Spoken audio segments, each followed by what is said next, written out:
ಏನಾಗಬೇಕು ಅಂತ ನೀವು ಮಾಡಿದೆ ಅಂತ ಕೇಳಿದ್ರೆ ವಾಟ್ ಯು ಸೇ? ಏನಾಗಬೇಕಂತ ಮಾಡಿರಿ ಮುಂದೆ ಫ್ಯೂಚರ್ ಒಳಗೆ? Anyone? What is your aim? Doctor. Yes? Serum please. Sportsman, very good. Yes, usually I get you other different other ways. Good. Teach. You want to become a teacher? Good. Nothing? Anyone? Yes, madam. District commissioner, very good. Nothing? IAS officer. Yes. Anyone? Yes. Yes, sir. Sorry? Yes. Businessman, very good. Give a hand of applause.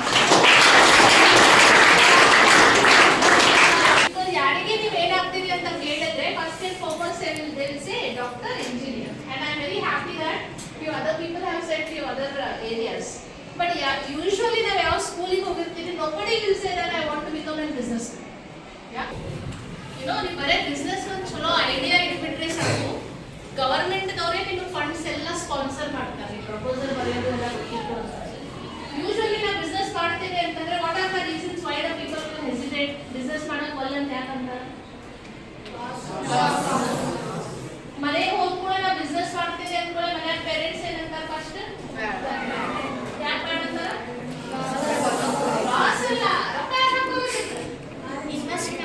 ಎಜುಕೇಶನ್ಗೆ ಒಂದು second, ಎಜುಕೇಶನ್ಗೆ ಎಲ್ಲ ರೊಕ್ಕ ಕೊಟ್ಟಿರ್ತೀವಿ already, ಮತ್ತೆ business start ಮಾಡ್ತೀವಿ ಅಂತಂದ್ರೆ ಬಂಡವಾಳ ಎಲ್ಲಿ ಬರ್ತೈತಿ? ಬ್ಯಾಡ, ಬಂಡವಾಳ ಹಾಕಿದ್ದು ಹೊಳೆ ಬರ್ತೈತಿ ಅನ್ನೋ ಗ್ಯಾರಂಟಿ ಇಲ್ಲ. So will not do that. Yes no? Usually ಎಲ್ಲಾರು ಇವನ್ ನಮ್ಮ ಮನ್ಯಾಗ ನಾವು ಸ್ಟಾರ್ಟಿಂಗ್ ಹೇಳಿದಾಗ the same response give got. Yeah, so ಹೀಗಾಗಿ ಏನಾಗ್ತೈತಿ ಮೋಸ್ಟ್ ಆಫ್ ದ ಟೈಮ್ ಯಾಕೆ ಹಿಂಗಾಗ್ತೈತಿ ಅಂತಂದ್ರೆ ಯಾರಿಗೂ ಇದು ಅವೇರ್ನೆಸ್ ಇಲ್ಲ. ಈಗ ನಾವೇನು ಬಿಸ್ನೆಸ್ ಮಾಡ್ಬೇಕಂತಂದ್ರೆ ನಾ 5 ಪೈಸಾ ಇನ್ವೆಸ್ಟ್ ಮಾಡ್ಲಾರ್ದು ಸುಮ್ಮನೆ ಬಿಸ್ನೆಸ್ ಮಾಡ್ಬೋದು, ಹೌದಾ? ಈಗ ಎಲ್ಲಾನು ಎಷ್ಟು ಈಗಂತೂ ಸ್ಪೆಷಲಿ ಗೌರ್ಮೆಂಟ್ ಎಷ್ಟು ಆಪರ್ಚುನಿಟೀಸ್ ಕೊಟ್ಟಾರ ಅಂತಂದ್ರೆ ನಿಮ್ದು ಒಂದು ಬಿಸ್ನೆಸ್ ಐಡಿಯಾ ಚಲೋ ಇತ್ತು ಅಂತಂದ್ರೆ ಗೌರ್ಮೆಂಟ್ ದವರೇ ಎಲ್ಲ ಫಂಡ್ ಮಾಡ್ತಾರೆ. But the only thing is you have to get a best business idea. Washing powder Nirma, washing powder Nirma, Tulsi Sameti, Nirma se aayi. ಕೇಳಿರಿ? ನಾವು ಸಣ್ಣವರಿದ್ದಾಗಿಂದ ಅಡ್ವರ್ಟೈಸ್ ಕೇಳಾಕತ್ತೀವಿ. ಇದಕ್ಕೆ ಮೋಸ್ಟ್ ಆಫ್ಲಿ ಈಗ ಬರ್ಲಿಕ್ಕಿಲ್ಲ ಅದು ಅಡ್ವರ್ಟೈಸ್ಮೆಂಟ್. ನಾವು ಯಾರದನ್ನ ವಾಷಿಂಗ್ ಪೌಡರ್ ಕಂಡು ಹಿಡಿದವರು? Curzon ಬಾಯಿ ಪಟೇಲ್ ಅಂತ ಹೇಳಿ, ಓಕೆ, ಗುಜರಾತ್ದವರು. ಒಂದು ಸಣ್ಣ ಹಳ್ಳಿ ಒಳಗೆ ಹುಟ್ಟಿದ್ರು. ಓಕೆ, ಒಂದು ರೈತರ ಕುಟುಂಬದೊಳಗೆ ಜನಿಸಿದಂತ ಸಾಧಾರಣ ಮನುಷ್ಯ.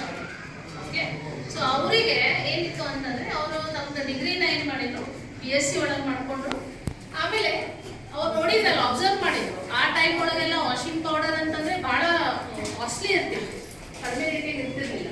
ಸೊ ಅವ್ರು ಏನ್ ಮಾಡಿದ್ರು, ನಮಗೆ ಇಂಟ್ರೆಸ್ಟ್ ಇರೋದ್ರಲ್ಲಿಂದ ತಮ್ಮ ಹಿತ್ತಲದೊಳಗೆ ಅವ್ರೇನ್ ಅದ್ರ ಸಂಬಂಧ ಸ್ಪೆಷಲ್ ಒಂದು ಬಿಲ್ಡಿಂಗ್ ಕಟ್ಟಿಸಿ ಫ್ಯಾಕ್ಟ್ರಿ ಚಾಲು ಮಾಡಿ ಅಲ್ಲ, ನಮ್ಮ ಹಿತ್ತಲದೊಳಗ ಸ್ವಲ್ಪ ಜಾಗ ಇತ್ತು, ಅಲ್ಲೇ ಏನ್ ಮಾಡಕತ್ತು ತಮ್ಮ ಎಕ್ಸ್ಪೆರಿಮೆಂಟ್ಸ್ ಮಾಡಕತ್ತು.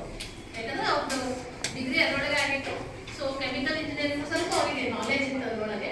ಸೊ ಈ started developing the product. So ಒಂದ್ಸತಿ ವಾಷಿಂಗ್ ಪೌಡರ್ ರೆಡಿ ಮಾಡಿದ್ರು.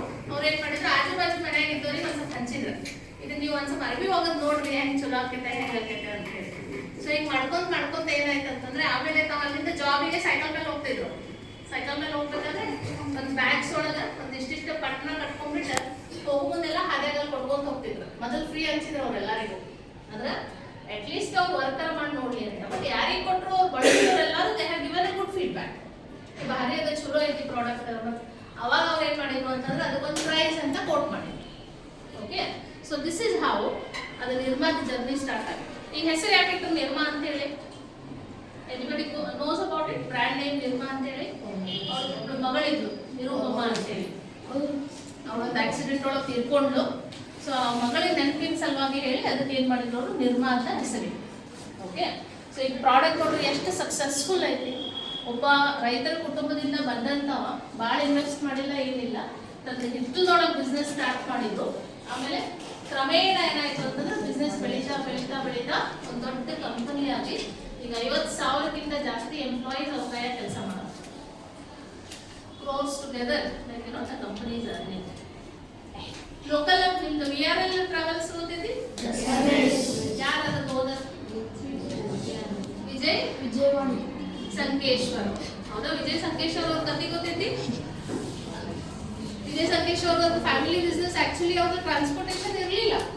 ಏನೆಲ್ಲ ಸೈನ್ಸಿಗೆ ಹೋಗ್ಬೇಕು, ಇಲ್ಲ ಜರ್ನಲಿಸಮ್ ಮಾಡಬೇಕು, ಆರ್ಟ್ಸಿಗೆ ಹೋಗ್ಬೇಕು. ಅಂದ್ರೆ this is the right time for you. ನಾವು ಮುಂದೆ ದೊಡ್ಡವಾದ್ಮೇಲೆ ಏನಾಗಬೇಕು ಅಂತ ಡಿಸೈಡ್ ಮಾಡಬೇಕು. ಓಕೆ, ಸೊ ಸೈನ್ಸ್ ತಗೊಂಡ್ಬಿಟ್ಟು ಅಥವಾ ಆರ್ಟ್ಸ್ ಮಾಡಿಬಿಟ್ಟು ದೆನ್ ಡೋಂಟ್ ಥಿಂಕ್ ಇಲ್ಲ ನಾನು ಅದನ್ನ ಮಾಡ್ತೇನೆ ಅಂದಾಗ ನೀವು ಸ್ಟ್ರೀಮ್ ಅಲ್ಲಿ ಚೇಂಜ್ ಮಾಡ್ಲಿಕ್ಕೆ ಬರೋದಿಲ್ಲ. ಸೊ ನೀವು ಏನು ಆಗ್ಬೇಕಂತ ಮಾಡಿರಿ ಫ್ಯೂಚರ್ ಒಳಗೆ ಅಂತ ಡಿಸೈಡ್ ಮಾಡ್ಕೊಂಡ್ಬಿಟ್ಟು ನೀವು ಸ್ಟ್ರೀಮನ್ನ ಸೆಲೆಕ್ಟ್ ಮಾಡ್ತೀವಿ. ಎಲ್ಲರೂ ಹೋಗ್ಬೇಕು ಅಂತಂದ್ರೆ ಊರು ಎಲ್ಲ ಹೋಗೋದಂತ ಗೊತ್ತಾಗಲಾರ್ದೆ ಬಸ್ ಎಲ್ಲ ಹೋಗ್ತೈತಿ, ಯಾವ ಬಸ್ಸಿಗೆ ಹತ್ಕೊಂಡು ಅಂತೀರ, ಯಾವ ಊರಿಗೆ ಹೋಗ್ಬೇಕಾಗೈತೆ, ಯಾವ ಬಸ್ಸಿಗೆ ಹತ್ತೀವಿ ಹೌದಿಲ್ಲ. So that has to be. Okay, ನಿಮಗೆ ಏನಾರ ಕೇಳೋದಿತ್ತಂದ್ರೆ ಹೇಳಿ, ಬಿಸ್ನೆಸ್ ರಿಲೇಟೆಡ್ ಅಪ್ಲಿಕೇಶನ್ಸ್ ಅಂತಂದ್ರೆ you can ask I will tell you, or else give more live examples. ಇಲ್ಲೇ ನಮ್ಮ ಸ್ಟೂಡೆಂಟ್ಸ್ ಎಲ್ಲ ಬಿಸ್ನೆಸ್ ಮಾಡಿದ್ದು ಅದಾವ, ಒಂದಿಷ್ಟು ಎಕ್ಸಾಂಪಲ್ಸ್ ಶೇರ್ ಮಾಡ್ತಾರೆ ನಿಮ್ಮ ಜೊತೆಗೆ. ಅದಕ್ಕಿಂತ ಮೊದಲು ಎಲ್ಲಿ ಹೋಗ್ಬೇಕಂತ ಹೇಳ್ತಾರೆ, ಯಾಕೆ ಹೋಗ್ಬೇಕಂತಾರೆ, ಯಾರ ಕರ್ಕೊಂಡು ಹೋಗ್ಬೇಕಂತ ಹೋಗಿದ್ದು, ಎಷ್ಟು ಖರ್ಚು ಬರ್ತೈತಿ, ಏನೇನು ಪ್ಲೇಸಸ್ ಹೋಗ್ಬೇಕು, ಇದೆಲ್ಲ ಏನ್ ಮಾಡ್ತಾರೆ, ಎದಕ್ಕೆ ಮಾಡ್ತಾರೆ ಟೀಚರ್ಸ್ ಅಂದ್ರೆ ನೀವು ಏನು ಇಟ್ಕೊಂಡಿರಿ, ಯಾವುದೇ ಕಾರಣ ಹೋಗ್ಬೇಕು ಅಂತ ಹೇಳಿ ಹೌದಾ. ಕರೆಕ್ಟ್ ನೀವೇನ್ ಮಾಡ್ಬೇಕು ಮೇಡಮ್ ಹೇಳಿದ್ರು, ಎಲ್ಲರೂ ಡಾಕ್ಟರ್ ಆಗಬೇಕು, ಇಂಜಿನಿಯರ್ ಆಗಬೇಕು, ಕೆಲವರಿಗೆ ಗೌರ್ಮೆಂಟ್ ಆಫೀಸ್ ಹೋಗ್ಬೇಕು, ಕೆಲವರಿಗೆ ಕೆಲಸ ಮಾಡಬೇಕು. ಎಷ್ಟು ಜನರಿಗೆ ಗೌರ್ಮೆಂಟ್ ಆಫೀಸ್ ಸಿಗ್ತೈತಿ? ಭಾರತ ಜನಸಂಖ್ಯೆ ಎಷ್ಟೈತಿ ಈಗ? ಈಗ ನಿಮ್ಮ ವಯಸ್ಸು ಎಷ್ಟೈತಿ? ಈಗ ನೀವು ನೌಕರಿ ಬರುತ್ತಂದ್ರೆ ಎಷ್ಟಾಗ್ಬೋದು ಜನಸಂಖ್ಯೆ? ಎಷ್ಟಾಗ್ಬೋದು? ಎಷ್ಟು ಜನರಿಗೆ ನೌಕರಿ ಸಿಗ್ಬೋದು? ಸಿಗಬಹುದು, ಸಿಗದೇ ಇರ್ಬೋದು, ಆ ಪರಿಸ್ಥಿತಿ ಏನಾಗ್ಬೋದು. ಹೌದಲ್ಲ? ಹಂಗಾಗಿ ಏನಪ್ಪಾ ಅಂದ್ರೆ ನಾವೊಂದು ಏನ್ ಕಲ್ತಂತಂದ್ರೆ, ಬರೇ ನಾನು ನೌಕರಿ ಮಾಡಬೇಕು, ರೊಕ್ಕ ಗಳಿಸ್ಬೇಕು ಅನ್ನೋದಕ್ಕಿಂತ ನಾನು ಬೇರೆಯವರಿಗೆ ಕೆಲಸ ಕೊಡಬೇಕು. ಹೌದಾ? ಈ ಬೇರೆ ಕೆಲಸ ಕೊಡ್ಬೇಕಂತ ಹೇಳ್ಬಾ, ಈಗ ನಾವು ಬಿಸ್ನೆಸ್ ಅಂತ ದೊಡ್ಡ ಅಂಗಡಿನೇ ಕಾಣ್ತಿದ್ದ ಹೌದಿಲ್ಲ. ಈಗ ನಾವು ಒಂದು ಹೋಟೆಲ್ ಅಂಗಡಿ ಹೋಗ್ತೀವಿ, ಸಣ್ಣ ಹೋಟೆಲ್ ಅಂಗಡಿ ಹೋಗ್ತೀವಿ ಹೌದಾ. ಕೆಲವೊಬ್ಬರು ಮನ್ಯಾಗ ಬಿಸ್ನೆಸ್ ಮಾಡ್ಬೇಕು ಬೇರೆ, ಅವ್ರ ಕೆಳಗಡೆ 3-4 ಮಂದಿ ಕೆಲಸ ಮಾಡ್ತಿರ್ತಾರೆ. ಕೆಲವರು ಝೊಮ್ಯಾಟೊ ಕೇಳಿ ಏನೇನು ಝೊಮ್ಯಾಟೊ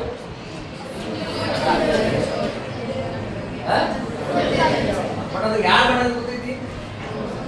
ನಿಮ್ಮಂತ ಒಬ್ಬ ಕೂತ ಯಂಗ್ಸ್ಟರ್ ಹುಡುಗ ಮಾಡಿರ್ತಾನೆ, ನಿಮ್ಮಂಗೆ ಕೂತ ಯಂಗ್ಸ್ಟರ್ ತರುಣ ವ್ಯಕ್ತಿ ವಿಚಾರ ಮಾಡಿದ್ದಾವೆ. ಈ ಸ್ವಿಗ್ಗಿ ಇರ್ಬೋದು, ಝೊಮ್ಯಾಟೊ ಅಂತೆಲ್ಲ ಯಂಗ್ಸ್ಟರ್ಸ್ ಇರಲ್ಲ. ಏನ್ ವಿಚಾರ ಮಾಡಿದಪ್ಪ ಅಂತಂದ್ರೆ, ಜನಗಳಿಗೆ ಟೈಮ್ನ ಹೋಗಿ ನಂಗೆ ಇಟ್ಕೊಂಡು ಬರಾಕ ನಾ ಹೆಂಗ್ ಮಾಡ್ಬೇಕು, ಅಲ್ಲಿ ಅಂಗಡಿಗೆ ಹೋಗ್ಬೇಕು, ಮುಗಿಸ್ಬೇಕು, ನಾನು ರೊಕ್ಕ ಮಾಡ್ಬೇಕು. ಎಲ್ಲಿ ಕಂಪ್ನಿನ ರಿಜೆಕ್ಟ್ ಮಾಡಕ್ಕೆ ಹಾಕ್ತಲೇ ಬೇರಾದ್ರೆ ನೌಕರಿ ಕೊಡಂಗಿಲ್ಲ ಅಂತ ನೌಕರಿ ಕೊಡ್ತಾರೆ. ಅಂದ್ರೆ ಇದು ಹೇಳುವ ಅರ್ಥ, ಆ ವ್ಯಕ್ತಿ ಒಂದು ಇಂಥ ಬಿಸ್ನೆಸ್ ಸ್ಟಾರ್ಟ್ ಮಾಡೋಣ, ಯಾರ ಕಂಪ್ನಿದಾಗ ಎಲ್ಲಿ ನೌಕರಿ ಸಿಕ್ಕಿಲ್ಲ ಅಂತ ವಿದ್ಯಾರ್ಥಿಗಳನ್ನ ತಗೊಂಡು, ಅಂತ ಜನರನ್ನ ತಗೊಂಡು ಕೆಲಸ ಕೊಡ್ತಾರೆ. ಎಷ್ಟು ದೊಡ್ಡ ಕೆಲಸ ಇದು ಅಂದ್ರೆ, ನೀವು ಬಿಸ್ನೆಸ್ ಮಾಡಿದ್ರೆ ನೀವು ಅಷ್ಟೇ ಬೆಳೆಯಂಗಿಲ್ಲ, ನಿಮ್ಮ ಜೊತೆಯಲ್ಲಿ ಒಂದು 50 ಮಂದಿನ ಬೆಳೆಸ್ತಾರೆ. ನೀವು 50 ಮಂದಿ ಅಂದ್ರೆ ಅವ್ರ ಮನೆಯಾಗ 4 ಮಂದಿ ಅದಾರ. ಎಷ್ಟು ಜನ ನೀವು ಇದು ಕೊಟ್ಟಂಗ ಆಯ್ತು, ಜೀವನ ಕೊಟ್ಟಂಗ ಆಯ್ತು, ಜೀವನ ನಡೆಸಂಗ ಆಯ್ತು. ಅಂದ್ರೆ ಈಗ ಅರ್ಥ ಮಾಡ್ಕೊಂಡ್ರೆ ಹೇಳೋದು ಏನು, ಈಗ ಎಲ್ಲರೂ ರೆಡ್ ಬಸ್ ಅಂತ ಕೇಳಬೇಕು. ಈಗ ಆನ್ಲೈನ್ದಾಗ ಬಸ್ ಬುಕ್ ಮಾಡ್ತಾ ಇದ್ರು ರೆಡ್ ಬಸ್ ಹೆಂಗ್ ಬಂದು ಕೇಳಿ ಹೇಗೆ, ಅವ್ರಿಗೊಬ್ಬರು ಇಂಜಿನಿಯರ್ ಈ ಮುಗಿಸಿ ಒಂದು ಕಂಪ್ನಿ ಕೆಲಸ ಮಾಡತ್ತಿದ್ರು. ನಿಮಗೆ ಸಣ್ಣ ನೀವು ಹೆಂಗೆ ಇಲ್ಲಿ ಮಾಡ್ತಾರೆ ಮಾಡೋದು ತಪ್ಪೇನಿಲ್ಲ. ಬಟ್ ಅವ್ರು ಏನಂತಪ್ಪ ಅಂದ್ರೆ, ದೀಪಾವಳಿ ಟೈಮಿಗೆ ಅಥವಾ ಹಬ್ಬದ ಟೈಮಿಗೆ ಊರಿಗೆ ಬರ್ತಿರಿಲ್ಲೋ, ಈಗ ಮನೆಗೆ ಯಾರಾದ್ರೂ ಊರಿಗೆ ಹೋಗ್ತಾರಿಲ್ಲೋ, ಹೋಗ್ಬೇಕಾದಾಗ ಏನಂತಪ್ಪ ಅಂದ್ರೆ ಬಸ್ ಬುಕ್ ಮಾಡ್ಬೇಕಂದ್ರೆ ಅಥವಾ ಬಸ್ ಟಿಕೆಟ್ ಬುಕ್ ಮಾಡ್ತಾರೆ ಎಲ್ಲ ಕಡೆ ಬೆಂಗಳೂರು ಅಡ್ಡಾಡೋದು, ಅಲ್ಲಿ ಬಸ್ ಬುಕ್, ಇಲ್ಲಿ ಬಸ್ ಬುಕ್. ಅವ್ರು ತೆಲೆಯಾಪದ ಇದೆ ಬಂದು ಇಷ್ಟೆಲ್ಲ ಬಸ್ ಸರ್ವಿಸಸ್ ಅಂದ್ರೆ ಎಲ್ಲರೂ ಒಂದ ಕಡೆ ತರಬೇಕು. ಈಗ ವಾಟ್ಸಪ್ ನೋಡ್ತಿದ್ದಿಲ್ಲೋ, ಫೋನ್ ನೋಡ್ತಿದ್ದಿಲ್ಲೋ, ಫೋನ್ ಬಿಟ್ಟಿರೋ ದಿನಾಕಿದ್ದೆ ಯಾಕಾಗಿಲ್ಲ? ಯಾಕಂದ್ರೆ ಈಗಿನ ಜನರೇಷನ್ ರಿಕ್ವೈರ್ಮೆಂಟ್ ಹಂಗೆ ಉಸಿರೇಟ್ ಆಡ್ತಿಲ್ಲ, ಮೊಬೈಲ್ ಇರಬೇಕು.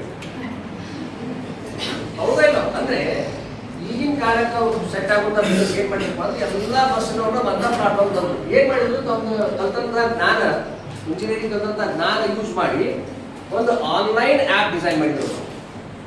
ನೋಡಿ, ಕಲ್ತಂತ ಇಂಪ್ಲಿಮೆಂಟ್ ಮಾಡಕ್ಕಂದ್ರೆ ಯಾವುದು ಕಲ್ತಿದ್ರೆ ಅದ್ರಾಗ ಏನ್ ಮಾಡ್ಬೋದು, ಏನಿಲ್ಲಿ ವಿಚಾರ ಶಕ್ತಿ, ಒಂದು ಐಡಿಯಾ ಏನಂತಿಲ್ಲ. ನಿಮ್ಮ ಕಡೆ ಇರುವಂತಹ ಸಣ್ಣ ಐಡಿಯಾ ದೊಡ್ಡ ಪ್ರಮಾಣದಲ್ಲಿ ಮಾಡಿದ್ರು. ಈಗ ರೆಡ್ ಬಸ್ ಎಷ್ಟು ದೊಡ್ಡ ಕಂಪ್ನಿ ಹೋಗ್ತದೆ, ಸಾವಿರಾರು ಕೋಟಿ ರೂಪಾಯಿ ವ್ಯಾಲ್ಯೂ ಇದೆ. ಎಷ್ಟು ಜನ ಸರ್ವಿಸ್ ಪ್ರೊವೈಡರ್ ಅದಾರ, ಎಷ್ಟು ಜನರಿಗೆ ಅದರಿಂದ ಬಾಳೆ ಸಿಕ್ಕಾಗ್ತೈತಿ. ಅಂದ್ರೆ ನೀವು ಕಲ್ತಂತಹ ಶಿಕ್ಷಣದಲ್ಲೂ ಸಹ ನಿಮಗೆ ಏನಾದರೂ ಮಾಡ್ಬೋದು. ಈಗ ಅವ್ರದ್ದು ದೊಡ್ಡ ಎಕ್ಸಾಂಪಲ್ ಹೇಳ್ತಾರೆ. 13 ವರ್ಷದ ಹುಡುಗ ತಿಲಕ್ ಮೆಹ್ತಾ ಅಂತೇಳಿ, ನಿಮ್ಮ ಮನ್ಯಾಗ ಒಂದು ಬೇಕಿದ್ರೆ ಗೂಗಲ್ ಮಾಡಿ ನೋಡಿ. ಏನ್ ಹೆಸರು? ನಿಮ್ಮ ಏಜ್ ಎಷ್ಟೈತಿ? ನಿಮ್ಗಿಂತ ಒಂದು ವರ್ಷ ಸಣ್ಣವರೇ ಮಾಡ.